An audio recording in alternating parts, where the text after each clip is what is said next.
44 minutos han pasado de las 3 de la tarde.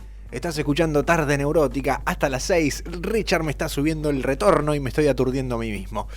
Estamos con la mente maestra detrás del taller de cine y filosofía, con Augusto Ricardo, que es un realizador audiovisual que da talleres. Lo encontrás en Facebook e Instagram, así como te digo, taller de cine y filosofía.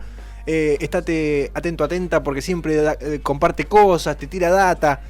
Da talleres que son como conversatorios y debates en torno a películas, series, realizadores. Está buenísimo. Y hoy, como dijimos, siempre mirábamos hacia la pantalla y ahora vamos a mirar desde la pantalla hacia la sala de cine. Hola Richard, ¿cómo andamos? Hola Juan, ¿qué tal? Bien, ¿y vos? Muy bien, siempre encantado de estar acá. Es mutuo recibirte, así que bueno, me alegro mucho que a vos también te guste. ¿Es un poco así? ¿Damos vuelta el cuello hoy? Damos vuelta un poco todo porque la semana que viene comenzamos un taller nuevo que va a estar dedicado a pensar un poco el concepto de espectáculo y un poco a pensar nuestra condición de espectadores contemporáneos, digo, ¿no? Entonces estuve dándole vueltas a un libro y la idea es un poco compartir un conjunto de ideas varias para pensar el lugar del espectador. Bien, ¿no? Para participar de ese taller tengo que saber algo. ¿Puedo participar? ¿Estoy a tiempo? No se necesitan conocimientos previos ni de cine ni de filosofía. Estamos a tiempo. Ya me tenía que escribir para que les vaya pasando materiales, pero claro. Digo, va a ser un taller de 4 encuentros por este mes, cortito, sencillito y muy bonito. Perfecto, como debe ser. Las 3B, bueno, barato y bonito. Esos son los requisitos para que yo entre a una carnicería. Tiene que cumplir las 3B. Ahora sí, Richard, perdón, te escuchamos. Perfecto, no, y este conjunto de ideas tienen que ver con un libro de un filósofo francés que se llama Jacques Rancière, que es un filósofo que también escribió mucho sobre cine y que tiene un libro que se llama El espectador emancipado. Que une ahí dos palabras muy interesantes, que es por un lado espectador y por otro lado emancipación, ¿no? ¿En qué año más o menos lo escribió esto?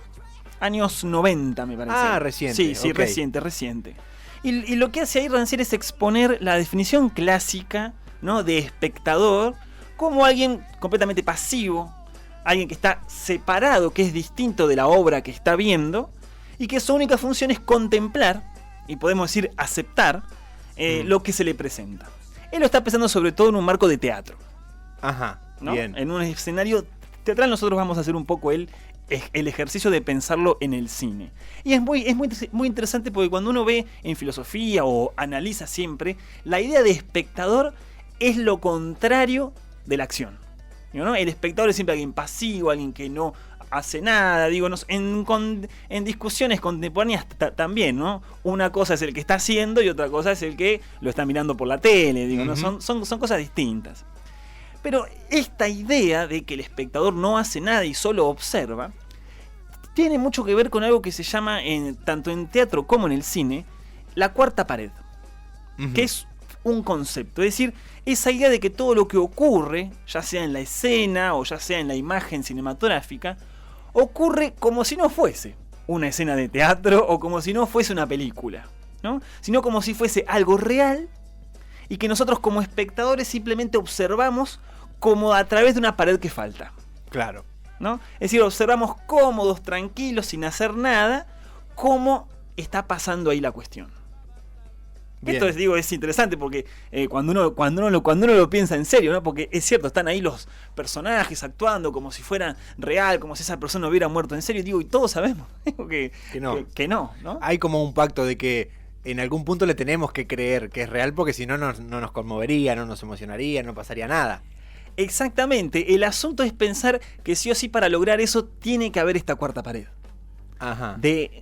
De hecho, por ejemplo, cuando vemos en una película que un personaje habla a cámara o se dirige a los espectadores, podemos decir, está rompiendo la cuarta pared. Entonces, no necesariamente la cuarta pared va del lado de la emoción o de querer. Uno puede romper la cuarta pared e igual el espectador puede seguir creyendo y pensando y sintiendo. Y podemos decir que siempre hubo experimentos para romper la cuarta pared o en torno de la cuarta pared, o para tratar de sacar al espectador de alguien que simplemente está ahí mirando sin hacer nada. Pero podemos decir que va a ser el siglo XX donde la cuarta pared va a entrar absolutamente en crisis. Ujú. Porque muchos dramaturgos, muchos actores, muchos directores audiovisuales también van a denunciar que justamente este procedimiento de la cuarta pared, este hacer como si el espectador no estuviera ahí mirando, como si esto no fuera una obra de arte, como si esto no fuera una escena de teatro, como si esto no fuera una película, una serie, convierte a los espectadores en seres absolutamente pasivos. Es decir, simplemente miran. Simplemente miran, es decir, no conocen absolutamente nada de cómo está realizado, cómo es el proceso de producción de eso que se está viendo. Ujú. El espectador, de alguna manera, van a denunciar, solo se queda con la apariencia, solo se queda con los efectos e ignora todo el proceso de producción. Y por eso van a decir, mirar, ser espectador, es lo contrario de actuar. Es lo contrario de hacer. El espectador no hace nada. Digo que es una idea que circula bastante, ¿no? La idea de que cada uno de nosotros en nuestras computadoras en realidad no está haciendo nada. No es una acción real. Contemplar y compartir y tuitear, digo, no es una acción real. Esta idea sigue atravesando nuestra cultura. Entonces, este grupo de dramaturgos y actores van a buscar un teatro en el que los espectadores puedan realizar también alguna acción y salgan de esa posición pasiva de espectadores.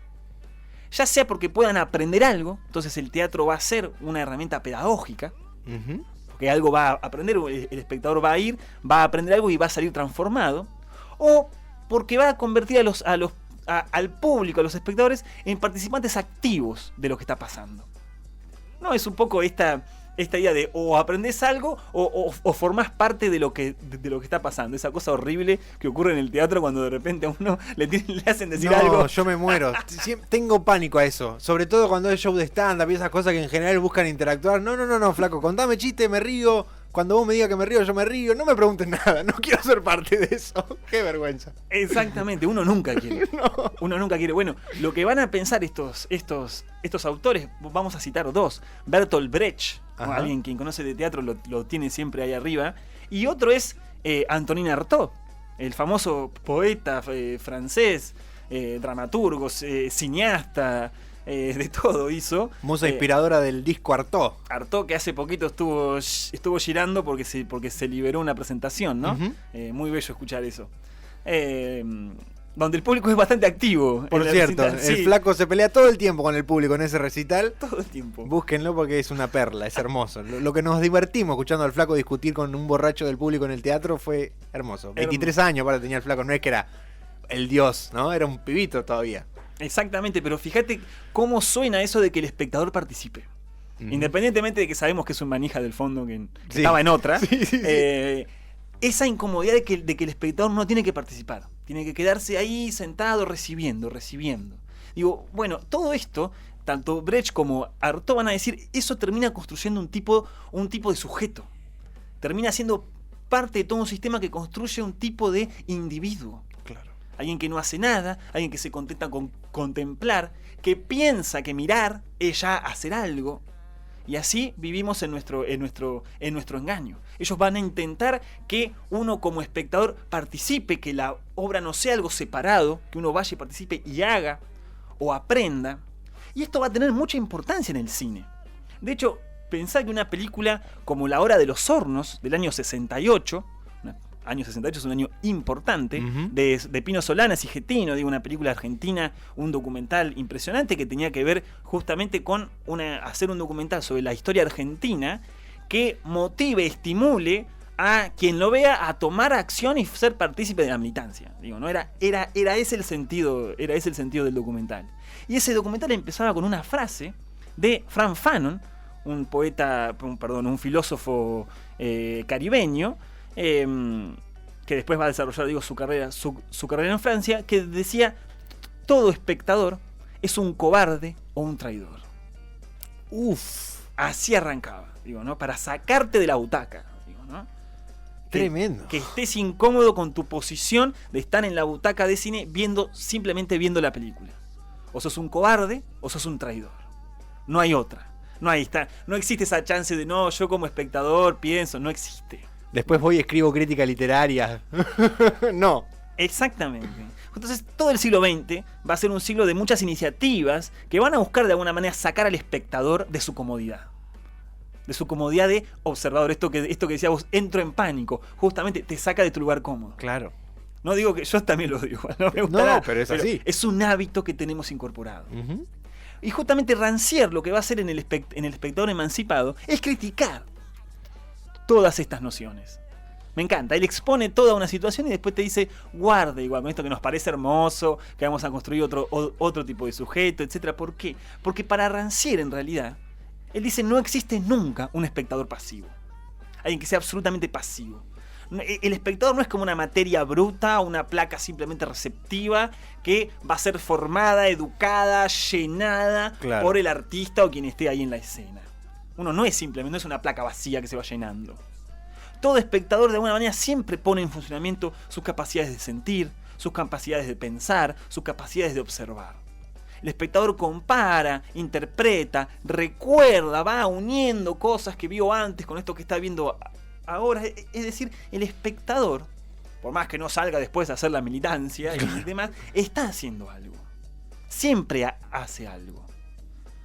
Ahora bien, el espectador emancipado, entonces hay que preguntarse, ¿no? Bueno, ¿qué acciones? Bueno, el espectador emancipado va a ser un tipo de espectador que realiza una acción muy particular.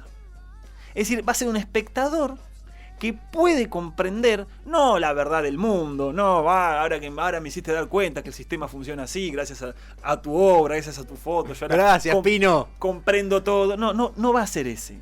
Sino que va a ser un espectador que puede comprender en qué consiste su propia posición de espectador. Es decir, que puede pensar cómo y por qué algo que ve lo afecta de determinada manera.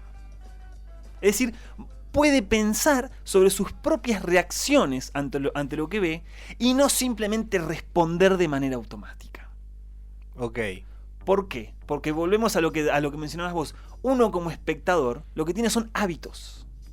Entonces, si de repente alguien me interpela para que yo actúe, para que yo diga algo, me siento incómodo. Bueno, el espectador emancipado se pregunta por qué. No dice, qué obra mala esta que me hace actuar, me voy. No, se queda, se interroga, se pregunta, bueno, ¿por qué? ¿Qué está pasando? ¿Por qué me está generando incomodidad? Y ahí aparece esta noción de hábito. Uno como espectador tiene hábitos. Un filósofo inglés, que a mí particularmente me gusta muchísimo, un clásico, Hume, él asociaba los hábitos a la contracción. ¿No? Es decir, ¿qué es lo que se contrae? Las costumbres. Uno contrae costumbres. Uno se sienta de una determinada manera, uno habla de una determinada manera. ¿Y qué significa? Que uno se empieza a sentar siempre así, empieza a hablar siempre así. Uno se va contrayendo. Y va como actuando siempre de la misma manera. Los hábitos son eso que se contrae. La repetición la podemos encontrar constantemente. Claro. Es decir, esas cosas que uno hace sin pensar. Por supuesto, lo dice el propio Hume, los hábitos son necesarios para la vida social, porque imagínate, digo... Iba a decir eso, ¿no? Qué difícil sería si el bondi pasa todos los días por un lugar distinto. Exactamente, o vos, digo, cada día que te levantás te preguntás qué vas a hacer. ¿Qué hace? Uno se despierta, se cepilla los dientes, se prepara el desayuno, y lo hace que en automático, no estás deteniéndote a pensar cada momento cómo vas a hacer cada cosa, porque no terminas nunca, se te va el día. Entonces el hábito es necesario. Pero, así como es necesario, no deja de resultar problemático. ¿Por qué? Porque uno lo hace en automático. Y buenísimo si uno puede reconocerle el hábito, pero ¿qué pasa con esos hábitos que no reconocemos como tales? Entonces la emancipación ocurre entonces cuando reconocemos nuestros hábitos como lo que son, hábitos. Como algo adquirido, como algo aprendido, no necesariamente de manera consciente, ¿no? Claro, sí. Y que así, al reconocerlo como hábito, lo podemos modificar. Y no pensarlo como algo natural o como algo necesario absolutamente. Vos podés cambiar la manera en que te cepillas los dientes. Vamos a poner, por decir algo. Hemos cambiado toda la manera en que nos lavamos las manos, por ejemplo. ¿Por qué? Porque lo reconocemos como un hábito. La manera de laburar. La manera de trabajar. Entonces, ahí, cuando el espectador reconoce que tiene hábitos, es que se puede emancipar y puede aprender algo de su propia forma de mirar. Esto es fantástico de decir, el espectador aprende de sí mismo a partir o gracias a la obra y no de la obra o del artista. Entonces todo esto que menciona Rancière y lo desarrolla en profundidad, a mí me interesó mucho para pensar ciertos hábitos que tenemos como espectadores de cine, por supuesto, ¿no? Porque podemos decir justamente, siguiendo a Rancière, que mirar una película o mirar una serie es ya una acción. Ujú. De hecho, por ejemplo, implica toda una conducta corporal.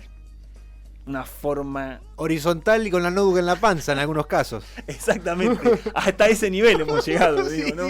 Un retroceso. Toda la naturaleza desarrollando un proceso de evolución Sí, para nosotros adquirir en la postura vertical. 10 años de Netflix para que se vuelva toda una curva. Pulgares. ¿Para qué? ¿Para qué? Entonces, justamente Perdón, Richard. para ser espectador, uno de repente va adquiriendo una forma, toma una posición, se acomoda, establece unos gestos unos gestos en su rostro, Claro. va haciendo toda una serie de cuestiones que involucran al cuerpo y que hacemos para estar en condición de poder prestar atención. Ujú. Pues, por ejemplo, vos ponés la serie y te acomodás. Ya hay una acción ahí. Pero incluso siempre hay acciones. Digo, cuando uno es espectador, no simplemente está haciendo la acción de ser espectador. Vamos a poner ejemplo. Volvamos a la infancia, porque es cuando ocurría más. Cuando ibas al cine con tus amigos, no era simplemente ver una película, era también una salida de amigos que involucraba molestar al otro, y hacer qué Sí, sé yo. tirar golosinas al piso. Exactamente. Total. Entonces, uno no estaba simplemente mirando la película. Ujú. Salida con amigos, o puede ser una cita, digo, con el novio, lo que sea, digo. Ujú. Entonces, lo interesante para pensar hoy es que más que nunca, estas condiciones en las que nos ponemos para ver algo están intervenidas absolutamente por factores, uno diría, externos a la película, externos al cine. Otro ejemplo, la necesidad constante de estar chequeando el celular, ¿no? Siempre hay una excusa para decir, no, lo tengo que ver porque es urgente, o lo tengo que ver por algo, por más que no lo sea, digo, ¿no? Entonces todo el tiempo, por más que estemos viendo una serie de Netflix, estamos chequeando constantemente el celular. O por ejemplo la necesidad de tener algo para comer mientras Ujú. se mira. Antes no era así. Sabemos, nosotros que venimos de una ciudad pequeña, nuestro cine no tenía eso de que vos ibas y te comprabas un pochoclo, qué sé yo, algo. Claro. Somos un kiosquito, una golosina muy pequeña, digo, ¿no? No existía eso, el cine no era una salida para comer, como es hoy. Uno comía después, en todo caso, una pizza, lo que sea. Entonces, hoy no, hoy que estamos en nuestras casas, nos gusta Claro. también eso, tener algo para comer mientras se mira, algo para tomar, y así en realidad mientras uno está mirando, también está masticando y también está tomando, está también preocupado por lo que toma, por lo que come, que no se enfríe, que se caliente, bueno, etcétera, etcétera, etcétera, ¿no? Entonces, cuando uno está percibiendo una película, cuando uno está siendo espectador, en realidad también está percibiendo muchísimas otras cosas. Hoy nadamos absolutamente en una percepción dispersa. Hay una cantidad de tecnologías que nos permiten ser espectadores en nuestras propias casas, pero que también están constantemente erosionando esa percepción, esa atención, porque involucra todo tipo de conductas, comportamientos, percepciones hacia otras cosas, hacia otros dispositivos, que nos van dispersando nuestra atención y van configurando un nuevo paisaje Totalmente. para nuestra condición de espectadores. Totalmente. Pensemos que en la sala de cine entras, te sentás, se apaga la luz y el mundo es ese. Pero se termina todo lo demás. Tal En cual. casa es otra cosa. Tal cual. Por lo menos, no sé, si te pones a hablar, hay uno que te va a tirar un shh. Sí. Digo, ¿no? O sea, como que hay una serie de cuestiones que tienen que ver con una cuestión ritual también. Totalmente. Como cuando uno va a un recital. Digo, Totalmente. ¿no? ¿Viste cuando estás en un recital hablando de flaco y de repente tenés a un par que se están hace media hora sacando una selfie? Vos Sí. decís, no hagas eso. Chabón, ¿no ves que está el flaco ahí? ¿Me entendés? Bueno, Le estás viendo la cara a Dios. No te saques una selfie. cuando uno se encuentra en comunidad y demás, ocurre siempre una cuestión un poco ritual. Hay ciertos códigos, reglas no escritas, digo, Ujú, ¿no? totalmente. Que en la cuestión individual de su casa un poco se pierde. Pero esto es importante porque, vamos a decir una obviedad, pero no hay que dejar de recordarlo. El espectador es un ser histórico. Como todo, digo, todo es histórico, todos somos seres históricos. Nosotros somos seres del siglo XX-XXI, digo. Mm. Pero como espectadores también pertenecemos a nuestra época. Es decir, somos definidos por nuestra época. Pero más precisamente podemos decir que el espectador tiene una relación, un vínculo estrechísimo con el estado de la técnica de cada época. Claro.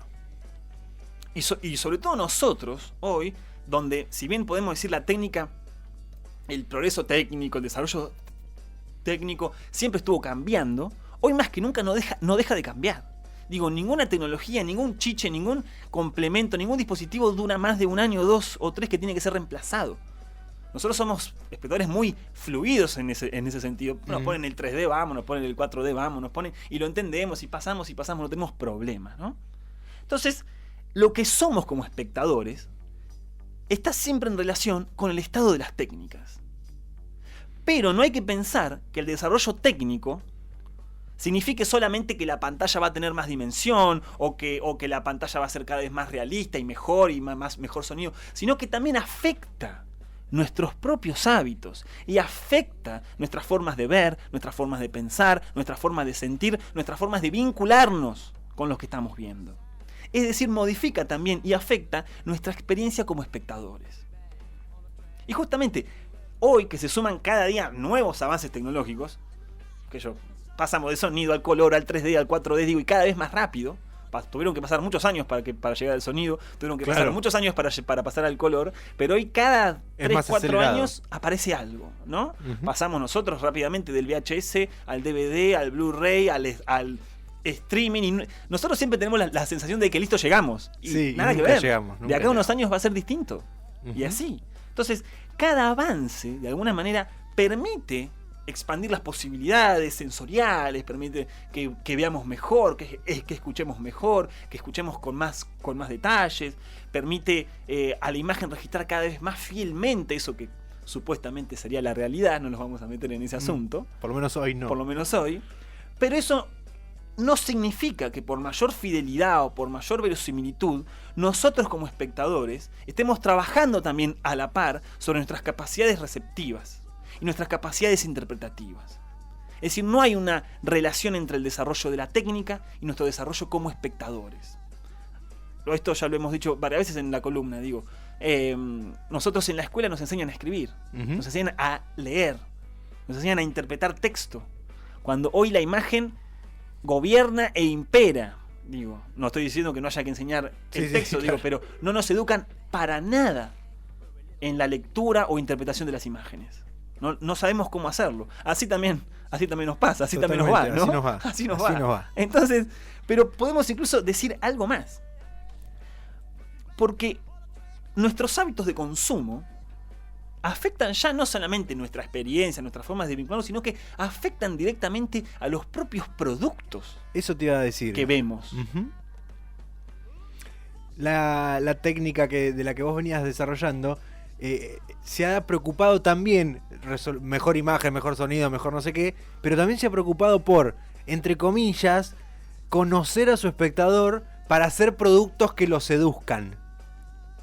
Exactamente. Yo creo que todo lo que estamos viviendo hoy en torno a las series es la pesadilla, es el sueño. Se cumplió el sueño.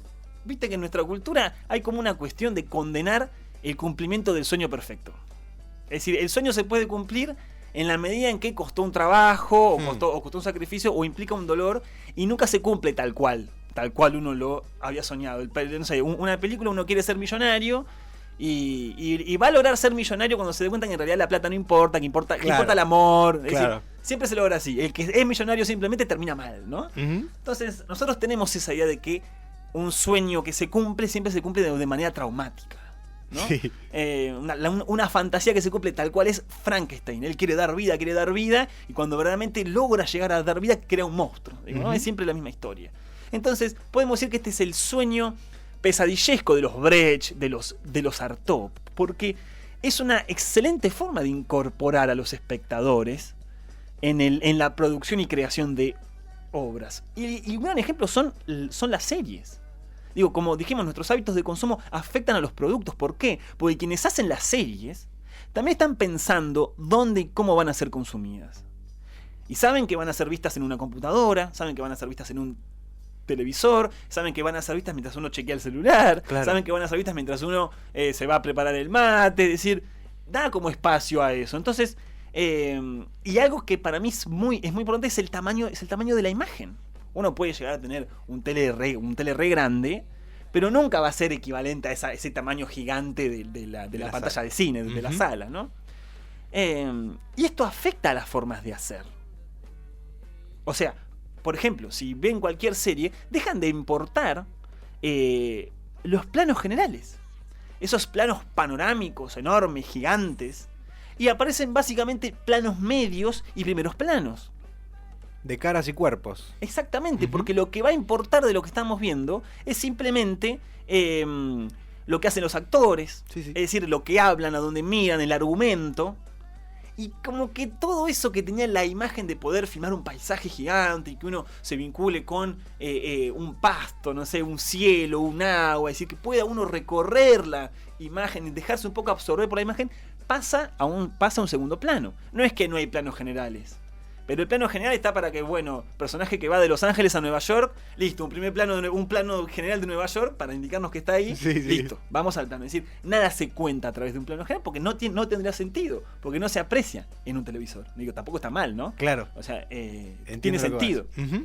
Entonces, esto es una cuestión importante porque todo el tiempo las series marcan la importancia de lo humano. Todo lo que no sea humano, que es prácticamente el mundo entero. Sí, nosotros creemos que somos los más importantes, pero hay mucho más no humano, hay mucho más que humano. Animal, mineral, vegetal, etcétera, que humano. Pasa a no importar. Entonces es un hábito que estamos incorporando, que es una forma de entender las escalas en el cine. Nos estamos empezando a habituar a ver ciertos tamaños, ciertas proporciones. A que lo que importa sea una cosa y no otra. Entonces de repente podés ir al cine un día y una peli que de repente tiene un plano general largo te aburre. Claro. Porque no sabés qué ver. No sabés dónde tenés que prestar atención. La referencia. Porque lo humano no está haciendo lo importante y no tenés el hábito. No tenés el hábito construido para saber más o menos cómo reaccionar ante eso. Bueno, justo que ahora estamos mirando fútbol de fondo, no estamos mirando, pero está el fútbol prendido. Ver fútbol con alguien que no entiende nada del deporte es muy interesante para pensar eso. Me pasa a mí que un poco sé, pero otro poco no, pero mi hermana es totalmente analfabeta del lenguaje fútbol. Y estás mirando junto a ella en los mundiales, por ejemplo, que está todo el mundo atento, y te dice, mira esa publicidad, qué linda. Claro, está prestando atención a otra cosa, es lo que a sus ojos le llama la atención. No le importa la pelota, que es lo que miramos cuando estamos mirando fútbol. Es otra manera de verlo también. Completamente, en exacta igualdad de condiciones. Porque ¿quién dice que es lo importante de ver? Ahí. Pero ahí habría que hacer también una salvedad, un detalle. No es lo mismo, no es lo mismo mirar que actuar, no es lo mismo estar en la cancha que verlo en la tele. En la cancha yo me redesconcentro. Aunque casi ni miro el partido. aunque uno podría decir que en realidad el partido se ve mejor por tele. Sí, total. Lo podés ver con más detalles y todo, pero quizá la cuestión de quien por ahí no suele mirar fútbol y demás no es tanto una ignorancia del deporte, sino una ignorancia de las convenciones audiovisuales de cómo se filma y cómo se mira un partido de fútbol por televisión. Tiene menos que ver con un conocimiento del deporte que con un hábito construido de cómo uno comprende el lenguaje audiovisual de cómo se filma un partido de fútbol, que no es lo mismo que otras cosas que uno ve en la tele. Totalmente. Cada programa, cada cosa tiene sus propias convenciones. No es lo mismo el noticiero de Telefe que Animales Sueltos. Y uno tiene ahí unos hábitos. Pero quisiera recuperar esta cuestión que decíamos al principio de que las series hoy son el sueño, son la pesadilla de los Brecht y de los Artaud. No solo porque ellos estaban de alguna manera preocupados por hacer más múltiple la experiencia y por hacer partícipe a los espectadores, porque en las series aparece algo que es muy fuerte, muy novedoso, que tiene también que ver con el desarrollo de otras técnicas, que son las redes sociales.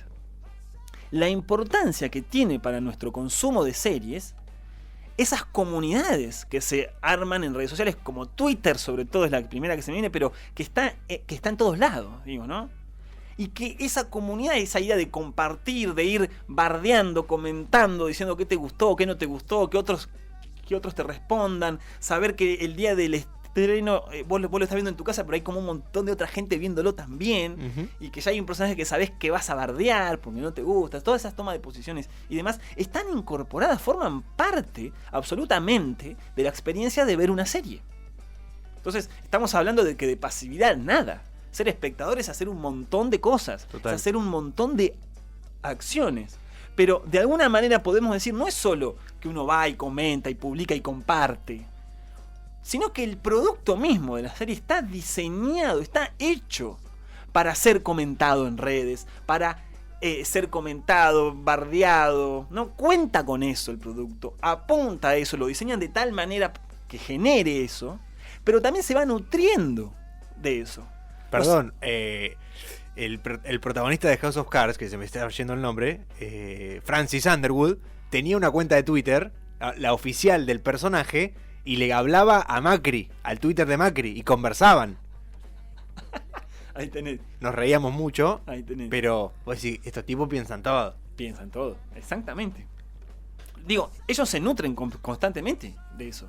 Encuestas, demás, van viendo qué personaje pega un poco más, cuál Total. menos, para saber en la temporada siguiente cuál darle un poquito más protagonismo, cuál no. Son pocas las series que rechazan, digo, esos pedidos del público.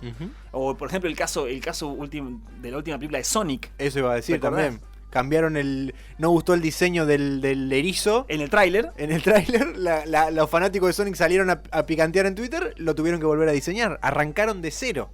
Exactamente. Entonces, así van ajustando las tuercas, ¿no? Entonces, es de alguna manera una incorporación del espectador a la estructura de creación de la obra. Podemos decir un trabajo precarizado, porque vos compartiendo las cosas y demás le das publicidad. Obvio. Y no ves un peso después. También me parece que hay un peligro ahí de caer en la demagogia todo el tiempo. Me parece que eso suele ir en desmedro de una obra. Si es que hay una vocación o una pretensión de hacer una obra. En el caso de Sonic uno diría, bueno, es un blockbuster, una peli taquillera y nada más.